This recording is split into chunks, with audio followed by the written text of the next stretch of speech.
All right.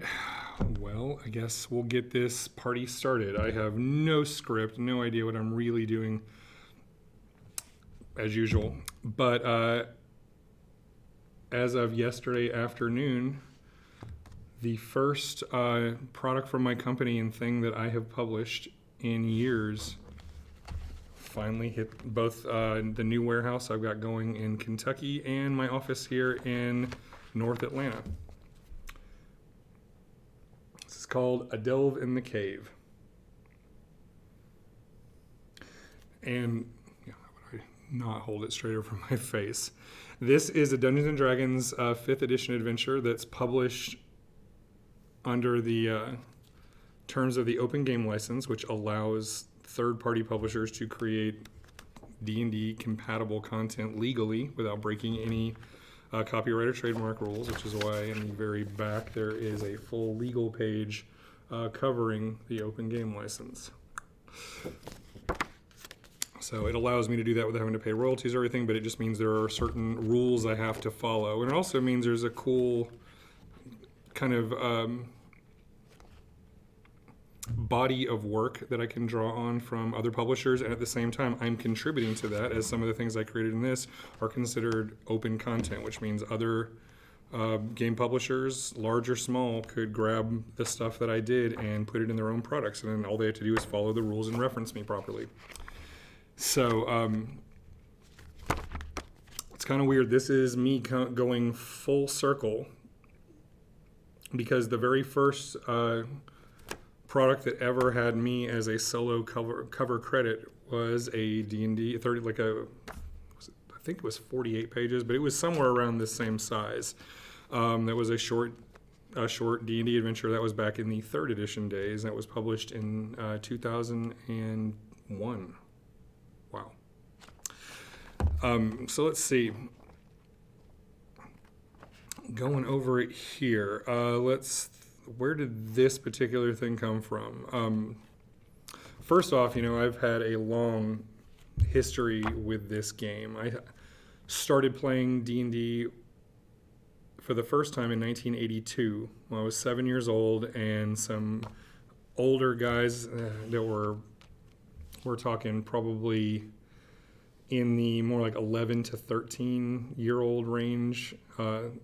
They had a semi-regular game going, and they had a guy drop out, and I was hanging out with one of my friend's older brothers, and I just kind of got yanked into this group and dropped in for this one session. No idea what I was doing, what any of this was. I was just a little kid, but I was just blown away by the here, I'll put this over here so there's actually something to look at on the other cam. There we go.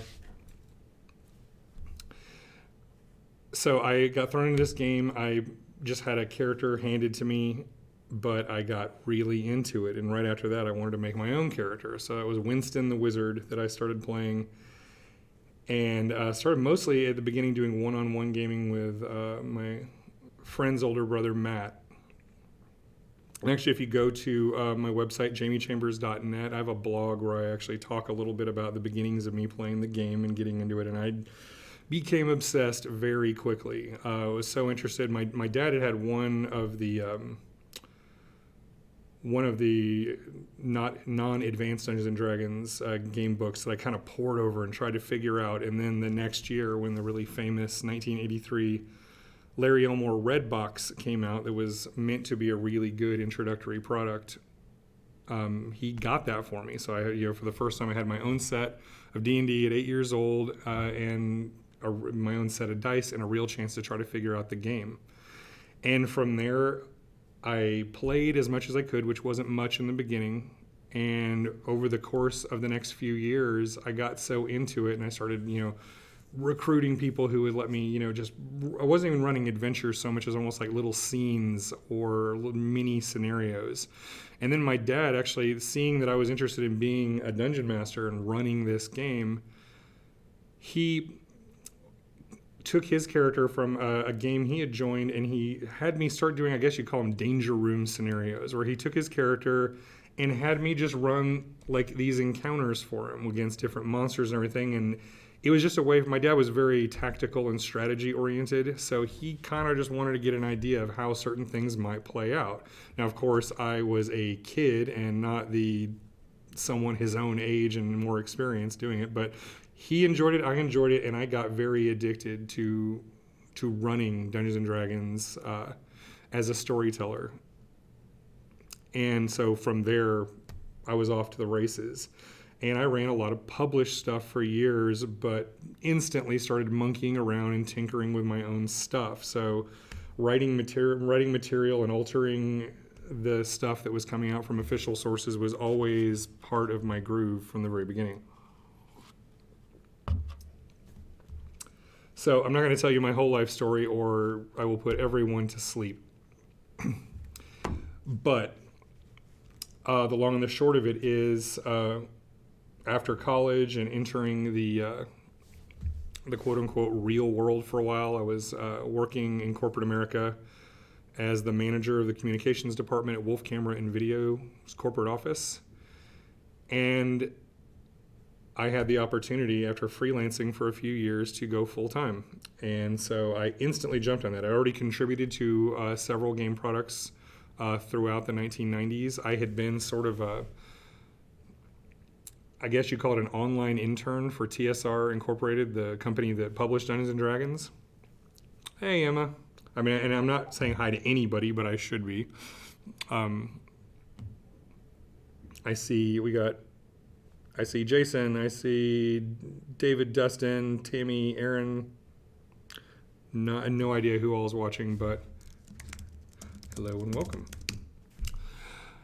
So anyway, for TSR, they had an online presence back in the pre-internet days when it was online services and bulletin boards. And it was a part of a service called Genie, and I got elected to be the president of what's possibly the first online gaming club, at least the only one that I knew of at the time, called LAMP, the Legendary Association of Modem Players. And I forget what our membership numbers were. I think it started somewhere in the 75 person range.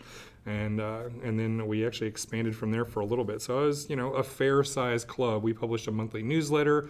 We hosted chats every other week. And then as part of this thing that I was doing, I got recruited as a staff member of the TSR Online Roundtable, which meant I could access that area of the Genie service for free as long as I stayed inside that bubble, and I had some staff member duties. So among other things, I was running games both in our chat rooms and on our message boards, and I also hosted every Tuesday night. We had chats, and I was selected to be the moderator, which was a job that nobody else wanted. But I actually loved it a lot, and it meant that as a teenage guy, I was able to kind of interact with some of these people that I had admired their work for years since I was a kid. I was seeing those names like Jeff Grubb, Zeb Cook, Harold Johnson, Tracy Hickman. And we would have these guests pop in. That's where I first, got to, quote unquote, meet Ed Greenwood and Bob Salvatore, because we had authors, we had game designers, and every once in a while we would even pull people in from other companies. So I was never a paid employee of TSR. I was just sort of a volunteer who did that stuff, but it let me have a tiny little part in what was going on at the time and gave me the bug of being part of that world. And then to fast forward and make a long story a little less long, several years later, after college, after I was working in corporate America, I got the opportunity to take a huge pay cut and move my tiny young family up to Lake Geneva, Wisconsin, and accept a full-time job writing and publishing games. And from there, that has been my main job since then.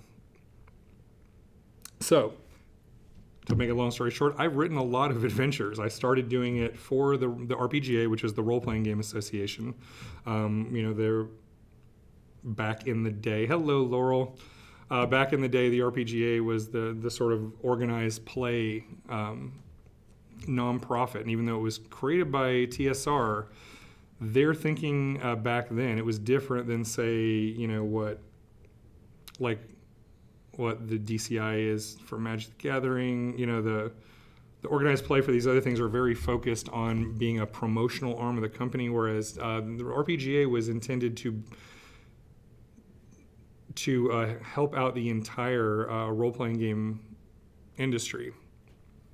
And even though TSR was the company that it sprang from, the RPGA welcomed games from all companies and had a structure set up where people, running and playing games would get points and advance in levels and get perks. And so I was involved in that as a club president, and then later on I was a coordinator for both online gaming, and I did stuff at Dragon Con, our local convention here in Atlanta, and I started doing convention, RPGA coordination at Gen Con, the big tabletop gaming show here in North America. Did that, and then in 2001 got my first cover credit as an adventure author.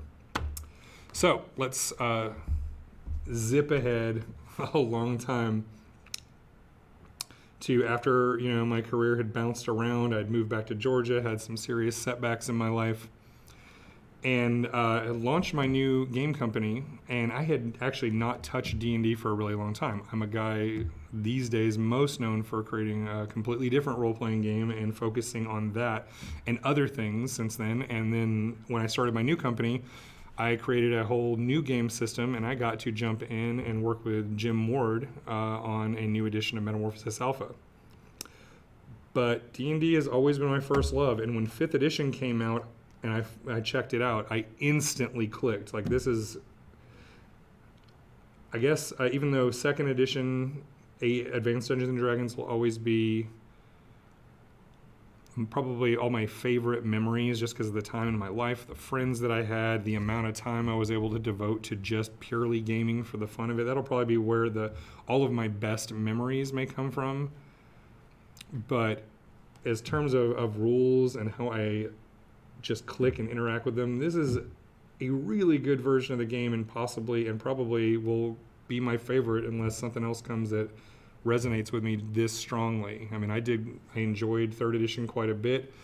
I didn't really appreciate a 4th edition until after it was gone, but 5th edition, I just got it. It felt right. To me, it captured the feel of the old days, while at the same time being very mechanically sound and stealing the best ideas from 3rd and 4th edition, and borrowing little bits from earlier pieces of the game, while still being very recognizably the D&D that I always loved.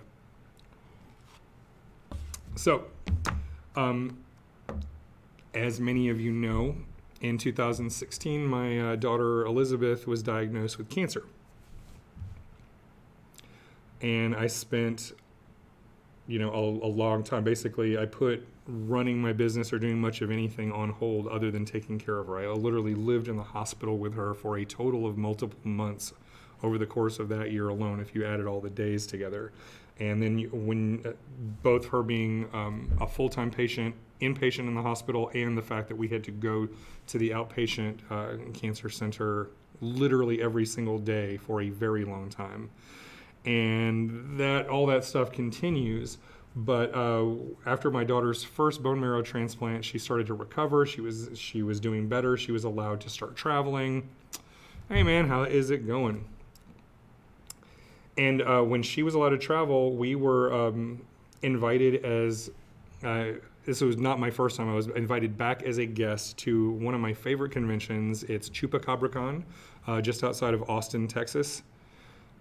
And that is a great group of people. If you have a chance to go to that convention, especially if you like the opportunity to get some real face time in a more relaxed setting with professionals in the game industry, they always have an amazing lineup. And I enjoy it because a bunch of my friends are there, and because it's not one of these huge conventions that's focused on sales and marketing and special events, we get to run games, we get to interact with the fans, but we also get to hang out with each other in a much more chill kind of setting. And we typically take over the hotel bar at some point where we're just having drinks and hanging out in the evening. And everybody is welcome. It's not like we kick everybody out. He's not part of the industry. Hey, Randall, how's it going, man? So when somewhere along the line, before I took Liz out there, because Liz had been sick and she finally was able to travel, she was invited as a guest as well, and we both went out to Texas together, and we're having a blast. And I had this seed of an idea in my head. There's like several different things that I've been kicking around.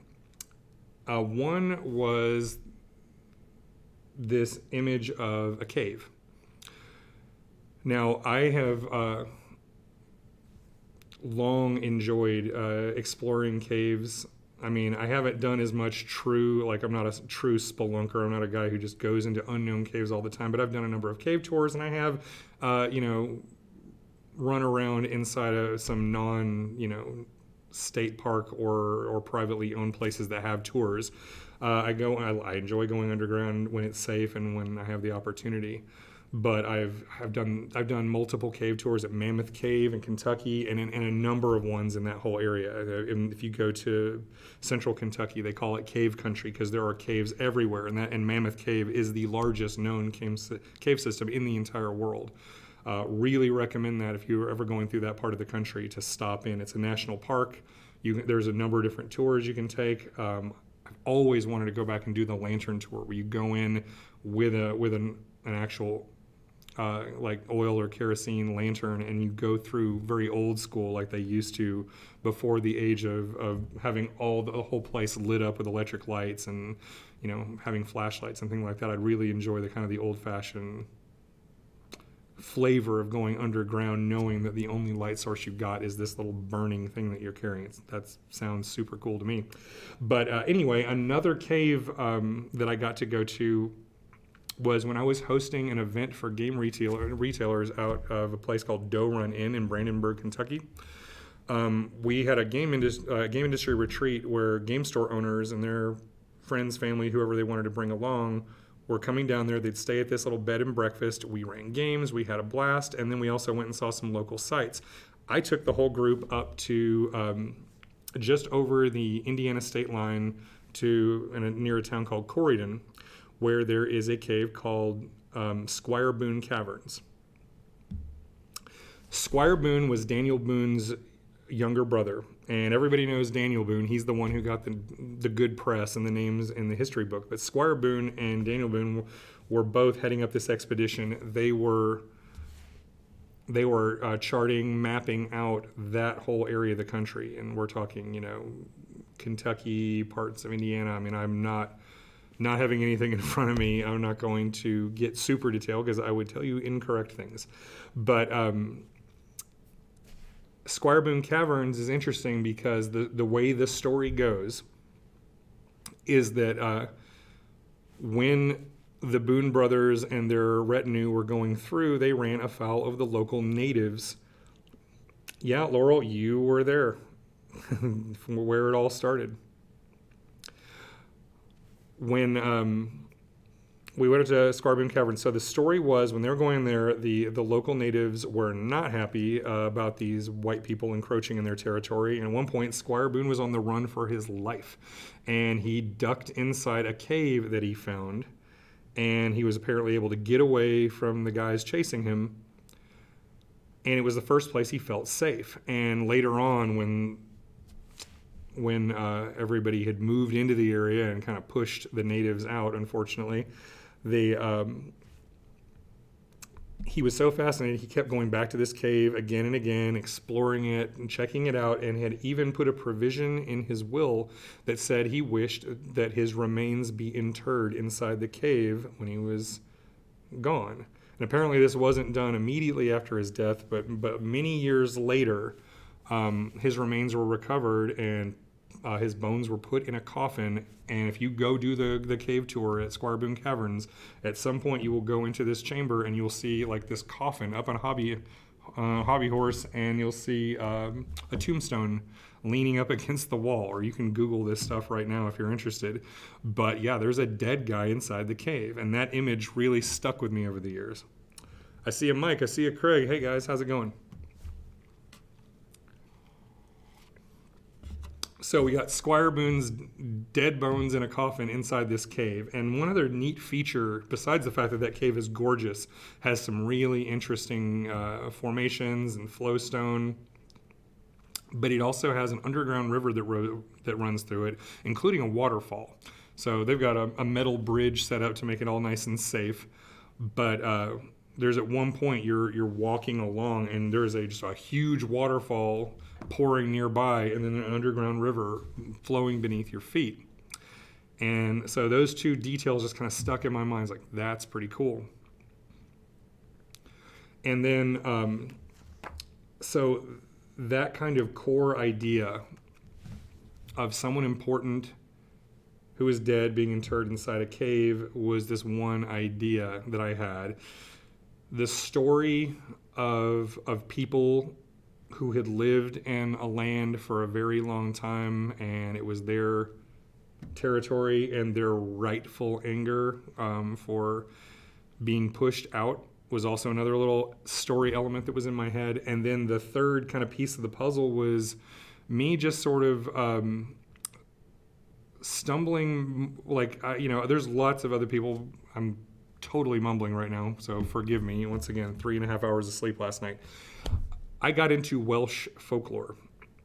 I, like a lot of nerds like me, I was much more into the Irish Celtic kind of thing, and I didn't get more specific and into the legends and folklore of Wales.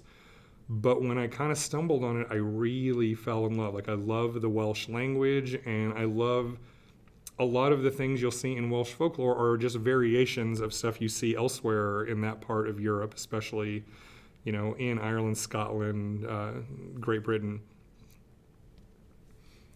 But it has its own flavor. They have their own names and their own twists on things. And I just absolutely loved it. So, like, these sort of three kind of elements were playing around in my head, and I had this idea, okay, well,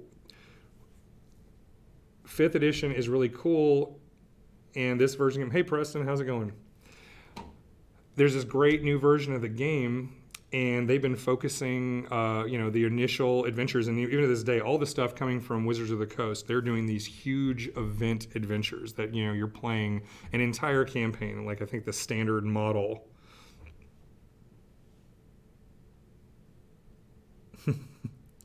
Thanks, Emma. That's awesome. So, for the official stuff, they're doing these big event releases. They have these huge epic storylines. I mean, you're basically doing that. And I think it's a very wise move. I think it's one of the things that made early D&D so cool, and why guys who've been playing as long as me or even longer, we have kind of a shared language in that, if we played through even some of those classic adventures. So if you have, you've done the Village of Hamlet, Temple of Elemental Evil, you have done Against the Cult of the Reptile God, you have Dwellers of the Forbidden City. There's like a ton of these old adventures, but there were only so many. And so when we go back, we have the talk. How did you die in the Tomb of Horrors? And I think it's kind of smart that Wizards of the Coast is doing these more tightly focused but kind of big epic storylines, because now people are talking about what happened to them in Tomb of Annihilation or Horde of the Dragon Queen or whatever. Going back to Ravenloft with Curse of Strahd, and it gives this kind of common culture for everybody. But I do also feel like one of the things that is missing, though, besides the little starter box sets that they're doing to get people into the game, is there are not a lot of, what we called modules, as in the bite-sized adventures that you could run within a couple of sessions that don't break the bank and aren't a giant commitment of time. So you can run these either as one-shots, and then you run a few sessions and you're just done for a while, or you incorporate them into a larger campaign and mix and match it with other stuff.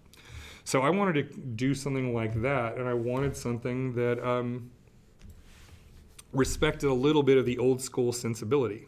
I had this image of a cave in my head, and a cave crawl is a classic style of dungeon exploration for D&D. So instead of having the straight walls that you see of a classic dungeon, I wanted something much more organic, something that was like a real cave. So that's where we have Bryn Brennan. So if you can see it here, this is the black and white map of the cave that I've got in the back here. Oh, and I will go ahead and say this, just in case this matters. I mean, I don't know how many people are ever going to see this, but there will be spoilers. If you are ever thinking you're going to be a player of this adventure, please cut things off here. You've already heard more than enough. But if you are just interested in general, or if you think you might want to run this one as a dungeon master, then hop aboard. So the idea is I wanted to have a cave be the dungeon crawl, and I wanted the cave to be kind of the climax of the adventure. And I wanted that, at least that bit of it especially, to have kind of an old school feel. And another thing I really wanted to accomplish with this one was also in the tradition of some of my favorite old school adventures. Speaking of the Village of Hamlet and the cult against the Cult of the Reptile God specifically. Yeah, by the way, Emma, sorry. I've seen that a few times. That is creepy, and I say that with great admiration. I think that is a spooky, awesome tradition, and I actually kind of regret the fact that modern Christmas has completely eliminated the cultural tradition of telling ghost stories as part of Christmas. I mean, it's one of those things like people, I guess they might associate that with Charles Dickens and A Christmas Carol, but the truth is, staying up and telling ghost stories all night used to be a common thing, even here in the United States, up until the very early 20th century, I think, and then the commercialization and cultural shifts in things just kind of wash that all out of Christmas. But I think it'd be super cool to have it be a spookier holiday again. So anyway, some of really good classic D&D adventures from back in the day had a good starting town. And since hey Bridget, since I knew from the beginning I wanted this to be a starter adventure. Like, you would start with first level characters, and it could either be just like a one-shot game, or it could be the launch pad for a whole new campaign. So I wanted to also feature a solid starting town. So I kind of already had the basic building blocks of what I wanted to do. I wanted to have a starting town, which would have some kind of problem that would drive the players to eventually investigate this cave. Hey, Patrick. So, and then I had the Welsh folklore thing going on in my head, and I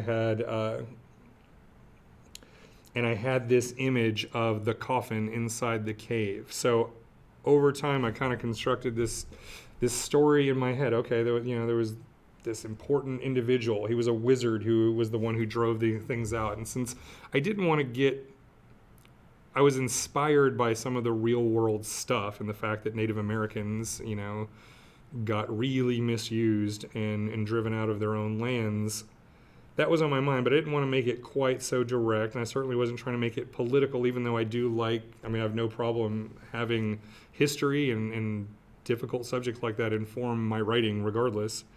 I still wanted to make it a little bit more removed, so it doesn't matter what your particular beliefs or persuasions were, you can enjoy the story we were going to tell. So I grabbed onto Shadow Elves, which are a concept that have been around even for official D&D in the Mystara world for a while. They've been different versions of them, and I was able to use the Open Game license and snatch the version of the Shadow Elves that is done by Kobold Press and their Midgard campaign setting, which I like a lot. And I'm friends with Wolf Bauer and some of the other guys who work at Kobold Press. I greatly admire everything that they do. And luckily, thanks to the Open Game license, they have stuff that I can legally steal.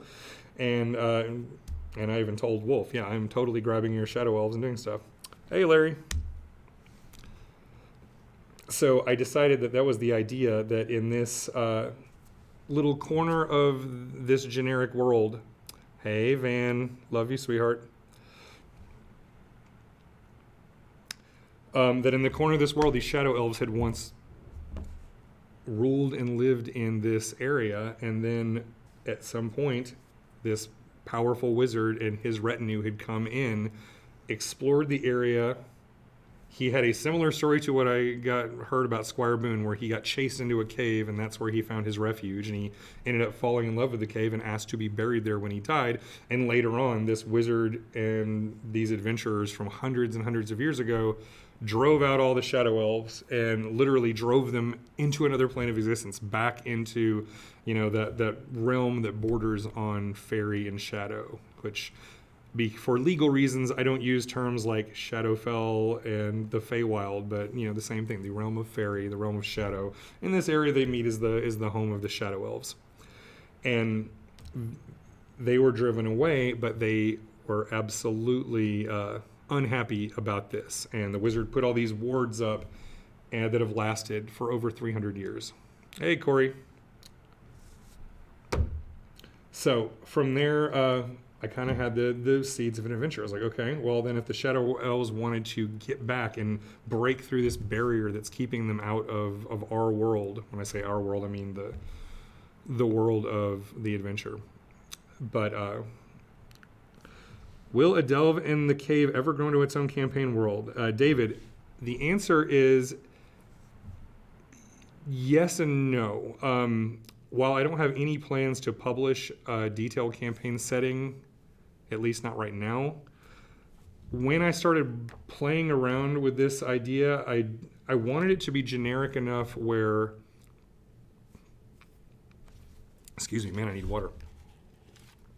I wanted to be generic enough where anybody can take this town of Shadowhaven in this little, like I said, this little region, and you could find a place to stick it in other campaign settings. You could easily work this into the Forgotten Realms, which is the default, campaign setting for 5th edition, or any other world you're running in, as long as it's fairly,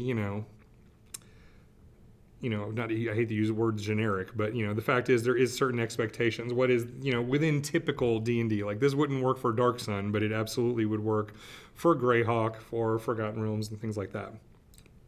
But at the same time, I had this just sort of basic idea of a greater world and its own history that kind of grew out of this initial idea.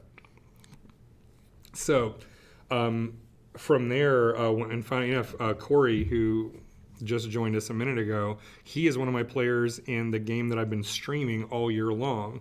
And I set this game in my own world. And it's not a world that I've like detail created. I haven't got binders of notes like some other people. Like I've had ideas floating around in my head here and there and stuff that I've tucked in the back of my brain. But ultimately, this was the only expression of that world up until I started running the streaming game. Now, if you look up, you'll see it if you're here on Facebook. I talk about it every so often. But if you go to my YouTube channel, which is, I think it's just Jamie1KM. Let me...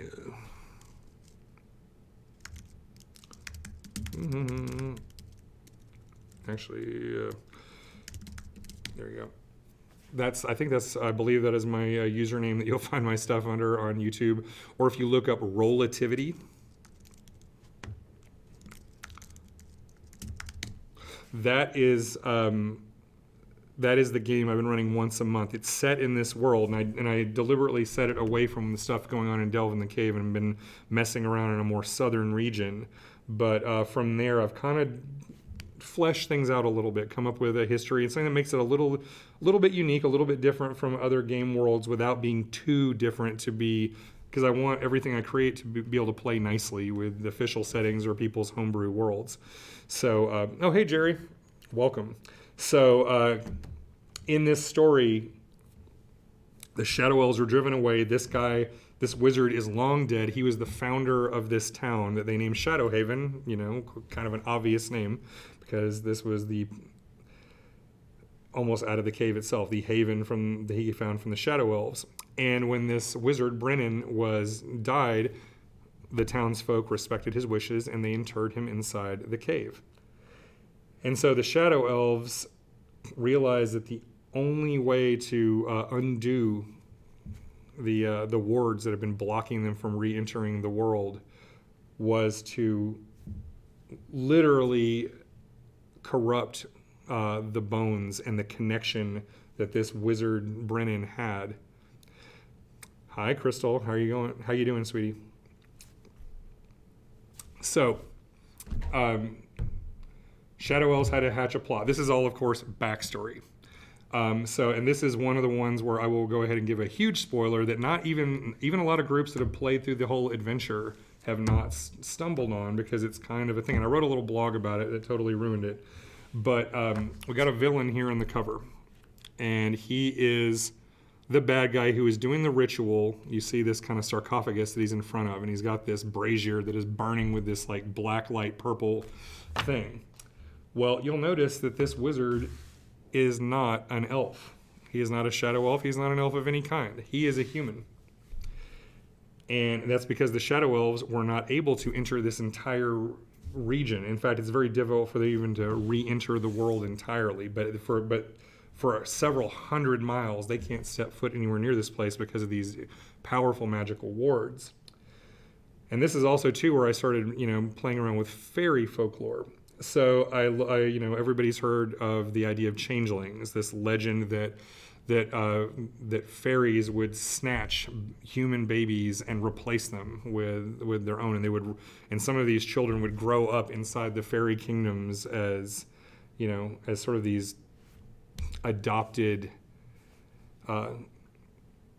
humans who are living in this crazy magical realm where time works differently, where the rules are different, and morality is completely topsy-turvy. And so I liked that idea. How could that, go into the plot? So we've got a story here where there's a woman in the town of Shadowhaven who told everybody, she was already a widow. She had a young son who was a toddler, and she and her son went to visit relatives in a distant city. And on the way back, her son was stolen from her and something else was put in its place. And she knew something was wrong, but everybody else just thought the child was sick. But then when she drug him out into the sunlight, he literally turned into some nasty creature and ran away. But nobody believed her. And so the grief of losing her husband and then her child pretty much snapped her what was left of her sanity, and she has just been grief-stricken and alcoholic. So now this woman sits up all night drinking and singing this sad song. And so if the adventurers are in the town, they might walk by and see this light in the window and hear this mad woman singing the same song over and over again to herself. And it's very tragic and sad, but the reason this child was stolen was all part of their plot. They needed a human to open the door for them again. They needed a human to be the one to conduct this ritual. So they stole this child and took him back to the realm of the Shadow Fae and raised him to hate his own kind, and literally raised him to have this whole mission that he would be the one to go back. And this is where the whole part about how time works differently in the realm of the fairy versus the realm of the humans. So even though only, I forget the exact timeline, but weeks or maybe months, depending on, I forget. But only a short amount of time has gone by in our world. But in the realm of the Fae, this guy was the little toddler that got snatched up. And he was able to come back into the world, and he's the one conducting this ritual. He's been raised, told that he was abandoned by his own people, and they didn't care about him, and basically brainwashed him so that he would do their bidding, that he would corrupt the remains of the wizard Brennan and reopen the gateway between the realm of shadow and the real world, so they can invade and take their land back. So that's kind of the threat and what's going on. And as this month-long process is going on, and these wards are breaking down, and this sort of tainted shadow magic is starting to go in, this town thinks it's under some kind of curse. So when the adventurers show up in Shadowhaven, and there could be a number of reasons for them to show up to the town, there's a problem going on where people aren't sleeping well. They're starting to have nightmares. Animals are starting to act strangely. People are starting to see strange creatures at nighttime, where they see the shadows move on their own.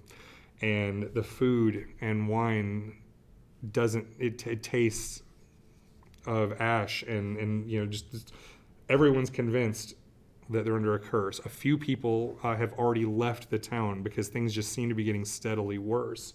And when the adventurers show up, this mystery of what's going on is laid in front of them. So I made sure that Shadowhaven itself was fairly well detailed. So you can sort of see the map we ended up commissioning. There we go. Sorry, I'm having to look over here to even give you an idea. Kind of almost looks like an aerial photograph.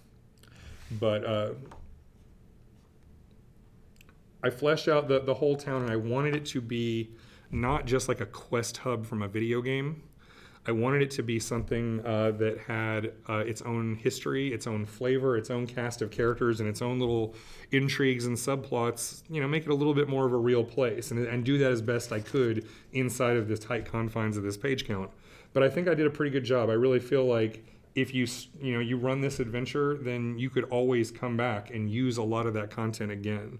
It's a nice kind of starting town. Now that was kind of the goal, because the village of Hamlet is very iconic. Everybody remembers that. The village of Orlane against the Cult of the Reptile God is another great example. That was one that was really kind of on my mind too when I was thinking about Shadowhaven. But because I was basing some of this stuff on Welsh folklore, this whole place has kind of a Welsh flavor. And this, of course, is me, the uneducated American who, is a fan of this stuff but doesn't actually know it, and I've never been. I make no guarantees for authenticity, but I certainly wanted to present it so the names of people, titles, places have a Welsh flair to it, and I wanted to incorporate some of that imagery. And so Shadowhaven, the adventurers show up. There is some sort of bad juju going on, possibly a curse, and they have a chance to explore and investigate. And over time, things get worse, and at night, things get bad enough where that's when the early combat encounters can come in, because animals can become corrupted by shadow and attack. Other bad things happen, even as they're exploring around. And eventually, there's enough clues as to what's going on that'll eventually lead them over the bridge, through the woods, and not to grandmother's house, but to the cave called Bryn Brennan.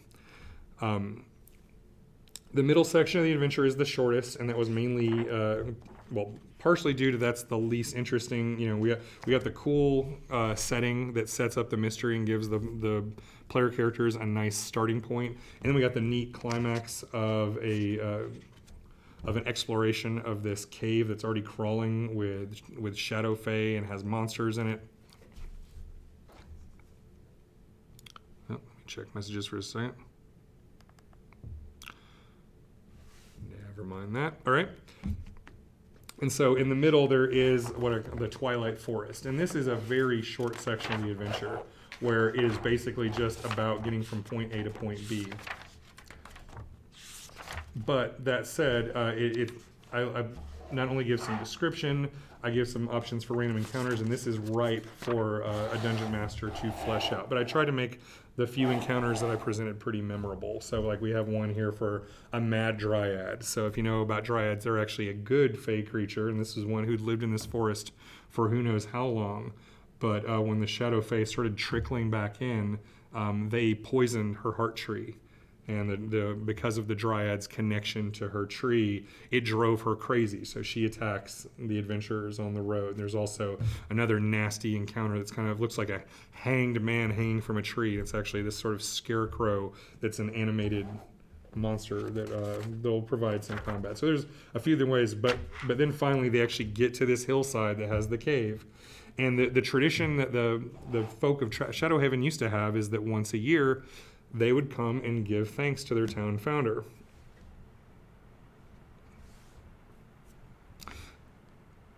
David, yeah, you're not wrong. There is a tradition of this kind of thing. I wanted the story to be, unique. I'm not trying to rip anybody off, but at the same time, there's sort of those iconic, D&D elements that I wanted to pay respect to and do an homage of, but do it with my own ideas and my own execution. So the townsfolk would come once a year. They would traditionally leave an offering after harvest, thanking the gods and thanking the wizard who had given them this safe haven, that they had fled from some other place and founded this town in this region. And the tradition's fallen away over time. The younger generation is not as interested in paying their respects. So it's been a while. The cave has been mostly abandoned for the better part of, 20 to 30 years. So the entrance is all overgrown and they don't know what's really going on in there. And of course, they go in there and they find nothing but trouble. So this is also where I got to do one of the things. So these are all these elements I had in my head. Going back to the story of me and my daughter in Texas, sales were pretty slow. And I want to say it was that Friday. There wasn't a lot for me to do. So I was sitting at my booth and I had this idea in my head, and I'd already sketched out a map of this cave. And even though obviously I hire actual people with artistic ability to draw things out, the basic shapes you see here, somewhere online I actually scanned my original sketch. But basically the main cave I had already outlined, and I had a few ideas, but I was just sitting there at the booth. So I just took one sheet of paper and I wrote out what the encounters would be inside the cave, threw some ideas out there. And then I managed to get a table together and we played through we're talking pre-alpha version of just the cave portion of this adventure. And I just sketched it out on the battle map based on my little notes, and I just, had some references in front of me, but it went pretty well. It provided a pretty solid framework for everything I did after that. And so this adventure was born at ChupacabraCon in Austin, Texas several years ago, and I will be back. I have been invited back as a guest of honor for 2020, so it's in May. I don't know if anybody has the opportunity to get out there, but it's a really great show, and I will be running among the other events I'm going to do out there. I'll definitely need to run the sort of abbreviated version of A Delve in the Cave, because it was born right there at my booth at the show. So anyway, so what's going on inside the cave? The other design goal was I didn't want it to be a static dungeon. I wanted it to be dynamic. And I also wanted to make it where, make it where it was definitely not a linear kind of dungeon crawl. And technically, it is very possible if a group was damn well determined, they really only have to go here. And let's see. So if they go through the primary entrance here, they may not even find the one down here. But if they go through here, there's some places for them to explore. The normal way that people used to go up to pay their respects to the dead wizard up here gets blocked off. A huge rock fall has completely cut off that way. And there used to be a bridge going by the waterfall that flew down, and someone actually knocked some rocks aside, widened the waterfall, and they knocked the little bridge down. So one of the first non-combat obstacles is they have to go across a gap through a pouring waterfall, with icy cold water, and get to the other side. And on the other side, there is a Shadow Fae assassin kind of character who is there ready to snipe at them. And his goal is to draw them away from the big bad guy over here and draw them deeper into the cave where he can lure them into danger and traps. And finally, there's a really nasty ambush set up in one particular chamber that he will try to lead them to. But in the end, it's still up to the party how they want to handle things. And they can explore in multiple directions. There's some elevation differences. Oh, hey, Marcelo. How's it going, brother?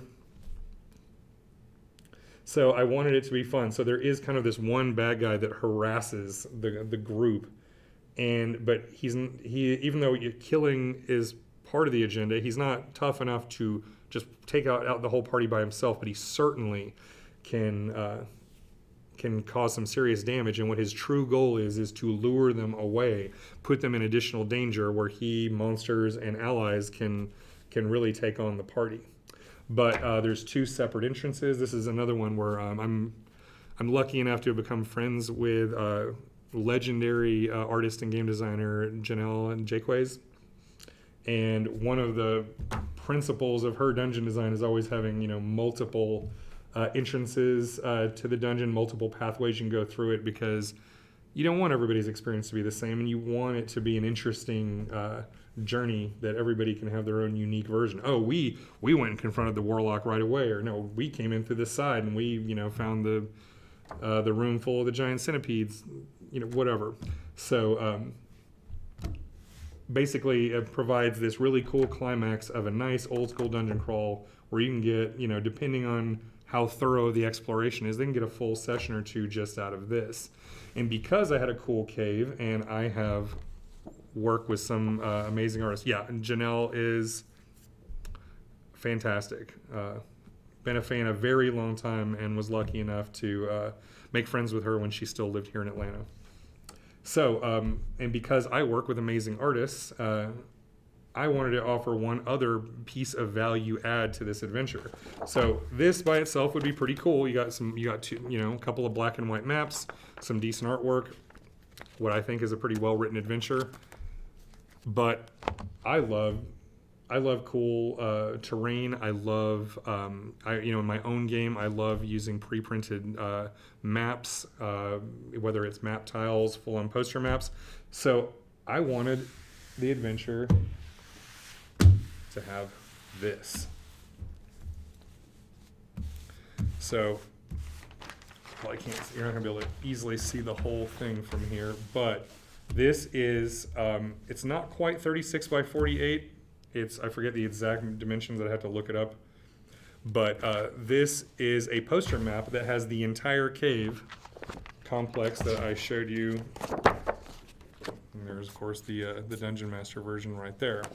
But this is, unlabeled, so that this just the cave at tactical scale, so 5 feet per 1 inch. And even though, I love some of the maps of the official D&D products, I wanted to have its own look. So I let Ben Mund, who's an artist that I've worked with now for years, Firefly fans might know him. He's the guy who did the Serenity Atlas of the Verse that was published by QMX many years ago. And then from there, I worked with him. We did a card game together called Building an Elder God. We did a book called The Very Hungry Cthulhu Pillar.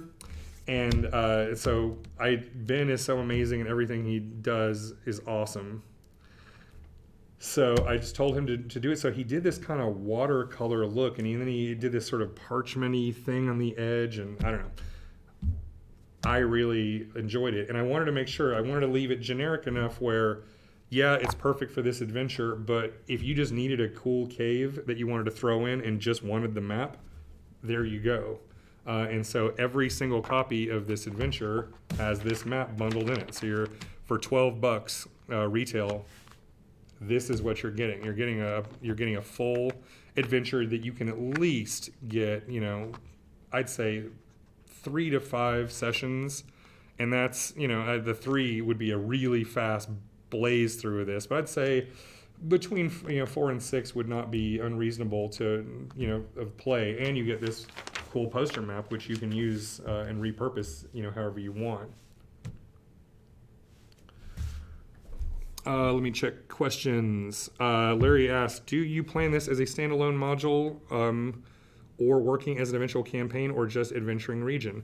Okay, the answer is, the moment I had this storyline, because of the way my brain works, I instantly was asking myself, well, what can happen next?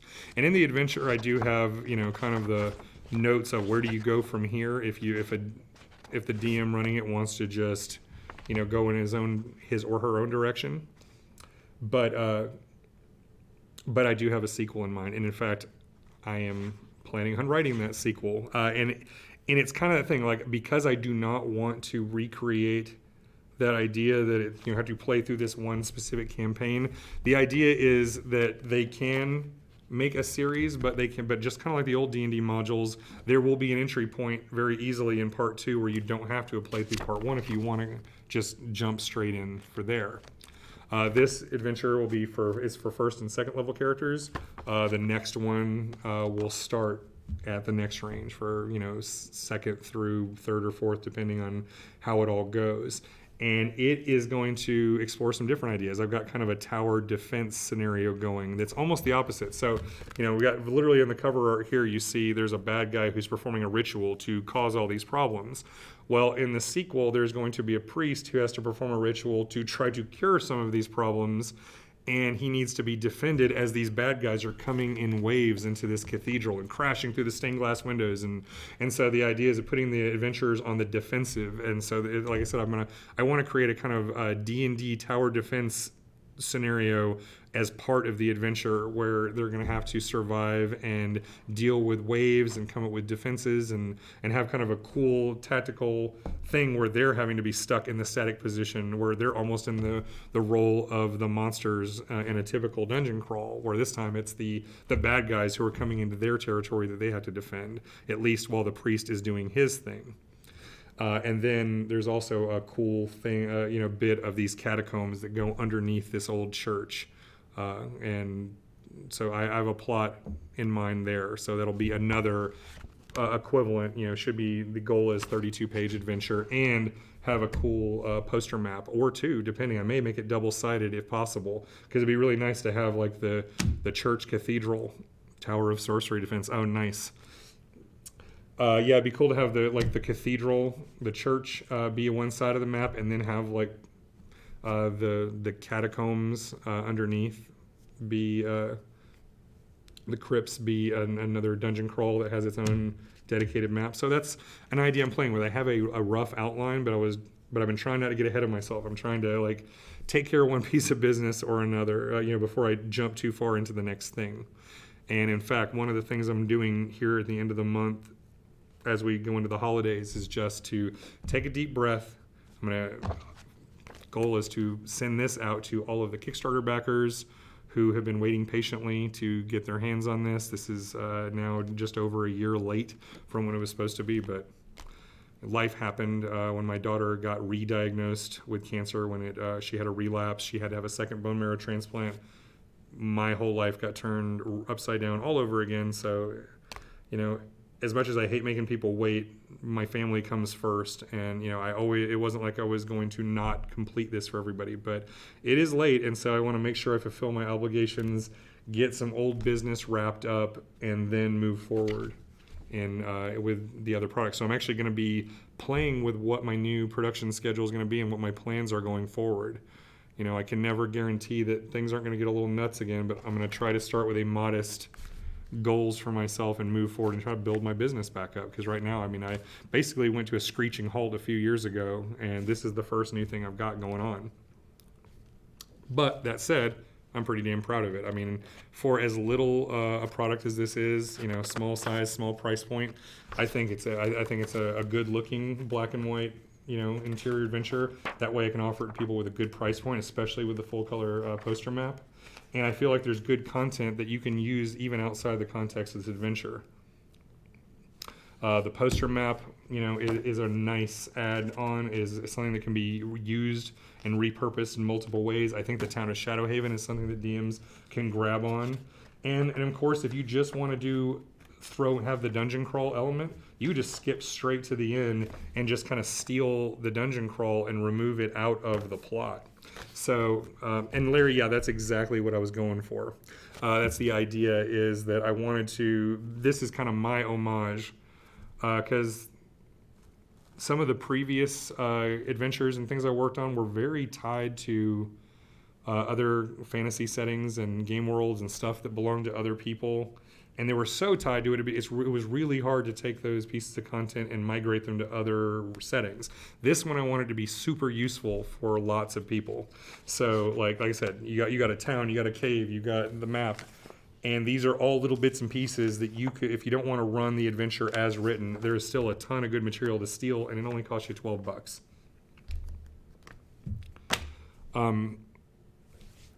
In addition, for anybody who doesn't have, didn't back the Kickstarter, doesn't already have a pre-order in, I do have a link up, and I should have looked that up earlier. But I'll post it here in the comments and I'll also throw it back up on my Facebook page. But I've got a deal going on where if anybody wanted to jump in on the pre-orders, they still can. You can get the adventure and you can get this cool little door hanger that we designed when my daughter was in the hospital.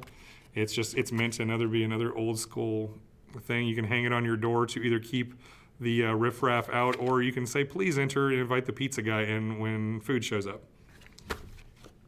For $15, you can get all of this, including the map and shipping to the United States. And this, in theory, will also be in game stores early next year. But I gotta figure out, I gotta revise some things because the company that handled my sales and fulfillment that I've been working with for many years, we have parted ways very recently, and I've just had to migrate. I'm migrating my inventory up to a new place, and now I'm gonna have to start doing my own sales. So I gotta have to re-solicit this product and see what kind of buy-in I can get inside the game industry. But hopefully, I've been around for a while, and even though this is a small product, D&D is pretty strong right now, so hopefully I can get it in game stores.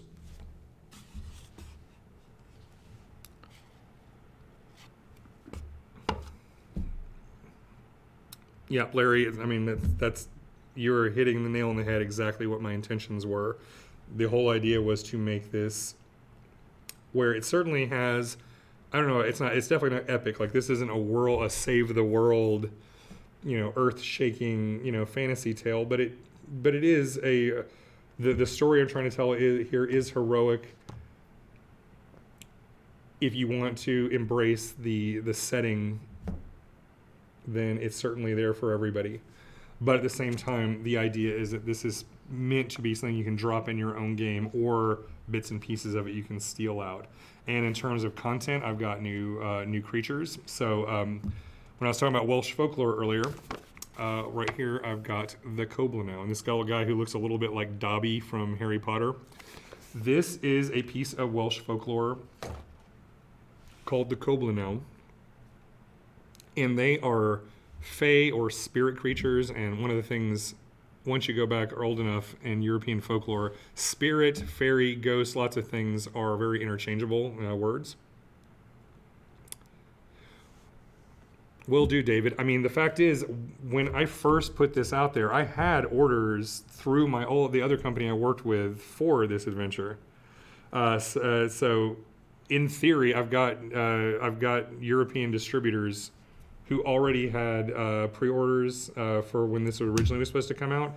But I got to go now do that homework of find out what those numbers were. Got to find out, who my buyers are. I haven't actually handled sales myself now since the very early 2000s. So I'm having to jump back in. I'm going to start talking to some of my industry friends and kind of figure out how all that's going to work. But I do have my warehouse and shipping solution already worked out. In fact, other than what I had here to fulfill direct orders, the whole print run is already in my new warehouse in Kentucky. So I've already kind of got that situation worked out. And I'll be migrating the stuff here in Atlanta up to Kentucky sometime in the next month. But anyway, Coblynau. Coblynau, I did a video when I was promoting the Kickstarter for this about how folklore goes. So there's in Germany, they are called kobolds. In Britain, they were called goblins. And the Welsh version were the Coblynau, and they are sort of along those same ideas of this fae or spirit creature, but they specifically lived in caves and caused problems for miners. And you can see here in the artwork that my friend Lindsay Archer, who has collaborated with me a zillion times, and I adore her and her work, we went straight by what the traditional description was. They're very short. We're talking between 2 and 3 feet tall. These little guys that have large eyes. They're even depicted sometimes as having candles for light literally planted on their nose or their foreheads, or little lanterns they carry with them. They have little pickaxes, wear smocks, and big old dirty boots. And they're mischievous. Depending on which version of the legend, they're generally not depicted as lethal in the traditional folklore, but a lot of times they would cause collapses, or they would trick miners with sounds and lure them into dangerous areas. So I just kind of embraced that in the same tradition, of how kobolds and goblins were yanked out of folklore and turned into D&D critters. And I've done a couple of YouTube videos that you can find on my channel where I talk about folklore and fantasy. So the first one I did is talking about how the traditional folklore of goblins, kobolds, and Colonel, like how those got yanked out of folklore and how the early game designers in D&D translated those into the game we love. And so I followed that tradition and made the Kobolino.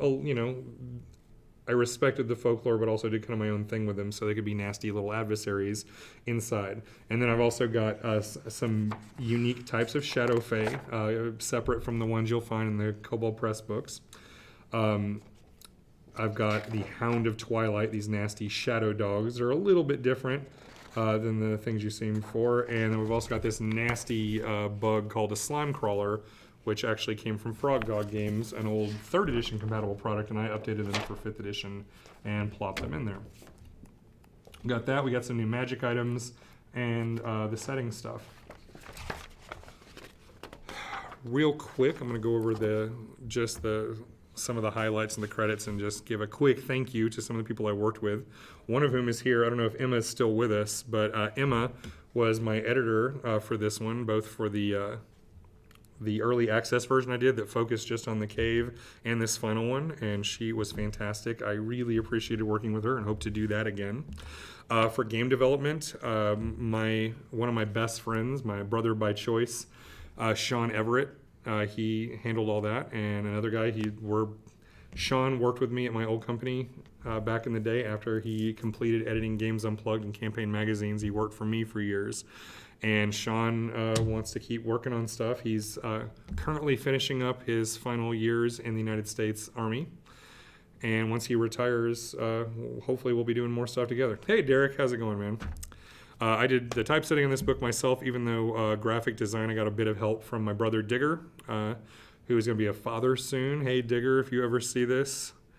And my ex-wife, Renee, she has been my art director for years and continues to serve in that capacity. I think we make a great team when it comes to that. I write the art orders, and she picks the people we work with and makes sure that the art and presentation we're looking for is up to snuff. So, like, if you've ever known any of my products that I've done going all the way back to the early 2000s, Renee's been the one who's worked with all these artists and made sure we have good-looking stuff.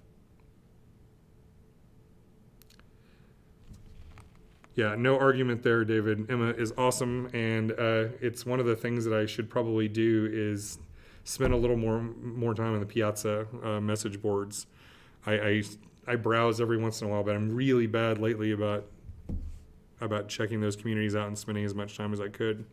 For cover art, a lot of these is kind of like the group of old friends that I'm working with. So Nick Kriminik, who I worked with a few times on some older games, he did our cover art.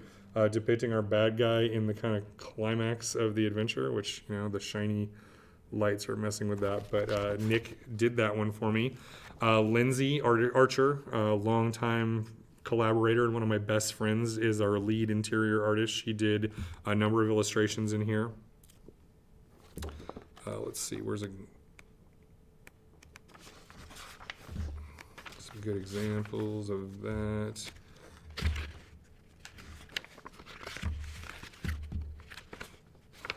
Like, we have a really cool picture of this spooky room inside the cave where you see just shadows with no obvious source, and this is actually where shadow elves are trying to break through from the other side.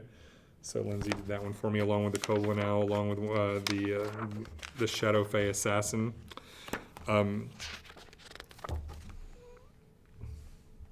Well, if you want to get the map and you want to get the full expanded edition, Derek, you can. Even though you can also just get the PDF for like $5, and you can just get the additional content if that's all you're interested in, if you're not as worried about the poster. Let's see. Anybody else need to mention? Well, I already talked about Ben. Ben has now been my collaborator since I started Signal Fire Studios and launched our first product, Building an Elder God.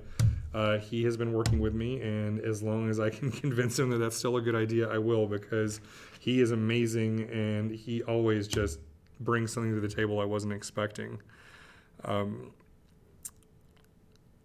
then from there, I have to thank, on the thank you page, I've got my friend Keith, my mom Ann, my friends John, I've got Jacob, Thomas, Jerry, who was here a little while ago, Marcus King, retailer in Kentucky, who's been a longtime friend and supporter of mine.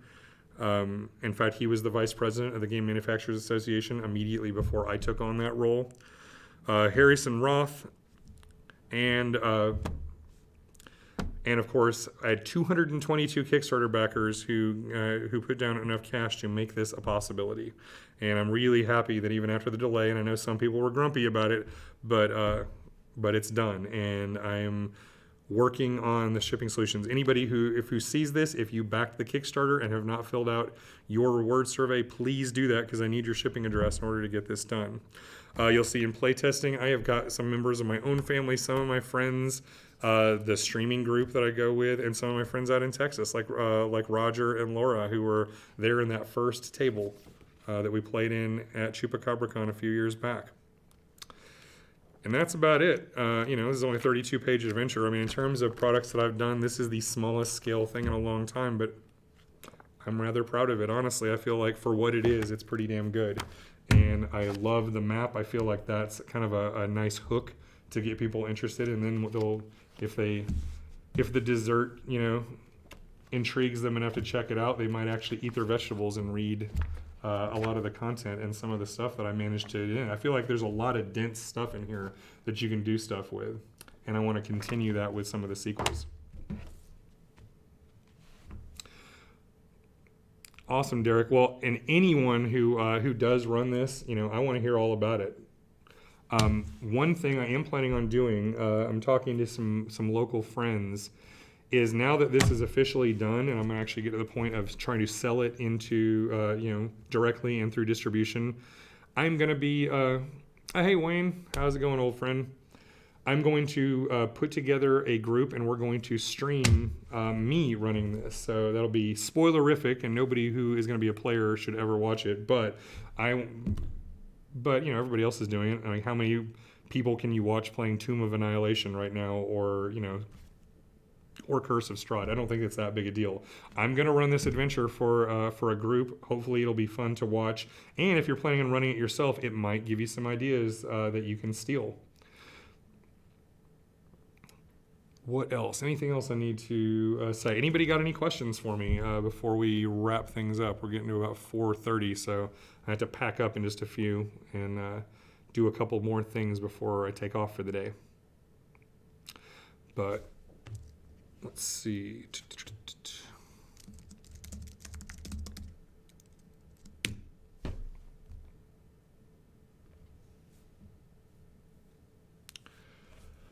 Trying to think if there's any other comments I want to make. I guess there's one. I did write a little blog. Like, some people might raise their eyebrows because below thanking some of my supporters and friends who made all this possible, and the Kickstarter backers, of course, I thanked Matthew Mercer of Critical Role and Matt Colville, who is known for originally his running the game video series on YouTube, and now has started his own company, MCDM.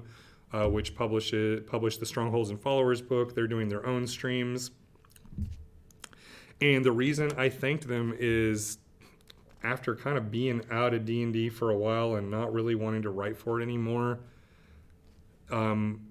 watching some Critical Role and seeing some of Matt Colville's videos on running D&D really just kind of gave me that itch again, and kind of helped restoke. Like, I never stopped liking D&D, but I definitely was way more focused on the games that I had created and things I hadn't. I don't know. I was in a very different place, and their material really helped me just kind of fall in love with D&D and feel like that kid again who was 8 years old looking through the Elmore cover red box.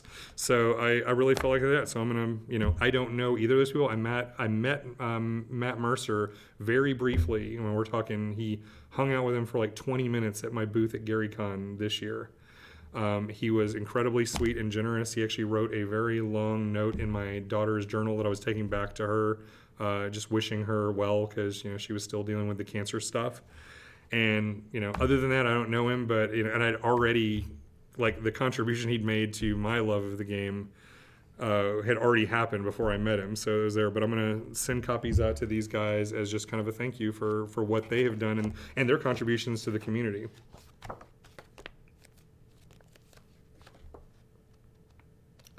Wayne asks, are you going to launch the kid-friendly game? Yeah, it's funny. As usual, I never know what people really want or what people are going to be interested in. And I have a little boy who just turned 4 years old the other day. His name is Jensen, and he is precocious, he is smart, and he's like, and now that I say he's smart, so he's just like me. But he is, he's very much like me all over again in certain ways. And one of his first words, I had to find a video at some point, but he said "Daish" when he could barely speak anything at all, and he would roll d20s and go "Daish" and roll, and every time he sees me with my gaming miniatures out, he wants to play with them. He asks questions, and if I say, Daddy's running Dungeons and Dragons, and he'll be like, I want to play. So as a present for his 4th birthday, I got him a couple of miniatures, and I really kind of brainstormed to think of a version of the game that I could run that would be friendly for him. So I just did it purely for my son as a gift to him, and then I posted some previews on social media and on some Facebook D&D groups, and I've gotten an overwhelming response to people are literally saying, "Can you make this like a template? Can you do some stuff with this and me pay you money?" So the answer is yeah. Obviously, there is something there, and I'm obviously not the only person to make kid-friendly stuff. Like I saw BJ Hensley was watching a little while back, and I know that she has done some kid-friendly game material in the past. I know other people have done lots of stuff, and in fact, even the adventure I was looking at is not even an original one that I wrote, but was one that I found in the DMs Guild that was meant to be kind of kid-friendly, and I just focused on making the character sheet and presentation of the game something easy enough for small children to handle. So I can tell Jensen, roll the orange die, and he can recognize all his numbers, and we can count up to add things. And he understands, though, if there's the number 4 next to the boot symbol on his character sheet, that means he can move his guy 4 spaces on the map or whatever. So I focused on that. People want that. So yeah, if you actually just tune into my website, jamiechambers.net. Whoops, how about .net? Rather. You'll see I'll post material there if you go to my Patreon, which is patreon.com/jamiechambers. That's where all my, whenever I'm doing kind of experimental game design and trying new things out, I'll be putting material up there for my Patreon supporters. I'm hoping by my birthday to grow that a bit bigger and make that a source of income that can help me out and kind of pay for some of my more side creative projects while I'm working on the bigger stuff. But yeah, I'm gonna do some of this stuff with my own kids, play around with the sheet design, and then see if I can come up with something that would be usable for other people. I've got all of the symbols that I used on the character sheet are from a fully publicly accessible Creative Commons set of icons. So that's easy to offer to people where they can use that, and I just need to make sure I see what works and what doesn't, and then I'll put something out there for people who want to game with their kids. Hopefully I can give one way to do something that's, D&D 5th edition scaled down to where, my 4-year-old is a little bit, maybe a little bit ahead of the curve, but at least say maybe a 6-year-old could probably handle it. So I'm going to be playing with my 4-year-old, my 9-year-old, and then a couple other older members of the family who want to jump in and be a part of that. So yeah, I'm going to be doing some kid-friendly D&D, and in fact, I'm going to play at least a couple of times with them to see how they do, but I may even stream a game or two with my kids to show off, that once again, to kind of be kind of a proof of concept of this is how you can do it, and this is the kind of fun they can have, and this is the level of stuff that kids can understand. I was an example. I was 7 years old when I first played D&D, and then I just dove right in, and and I always surprised the adults, who were already gamers, because I understood the game better than they gave me credit for, and I think that most kids would be the same. So, at least the ones who are really excited by it. So, and in my case, my son is begging me, so I'm going to do my best to give him a good time. And I guess that's about it. We've just hit past 4:30, so I got to pack up. Anybody who stuck around listening to me talk this long, you have the patience of Job. I thank you. Everybody who supported me and made this possible. Nothing but love for you all, because you let me do what I love, which is make games and write stories and mix the two together. If you don't have this and want it, you can go look for me on social media. I'll be posting links to the thing where you can get these two things together and the poster map for $15. Otherwise, you can go to signalfirestudios.com. There's a pre-order link there. And I hope you enjoy it. Look for news. Once I have my streaming group together to do the Delve in the Cave miniseries, I'll be posting links there. I'll be hosting on Twitch, but then I'll also post the videos on YouTube and on Facebook. And I think that's just about it. So thanks, everybody. I appreciate your interest and your support, and letting me do what I love for a living. So everybody have a good one, and game on. See ya.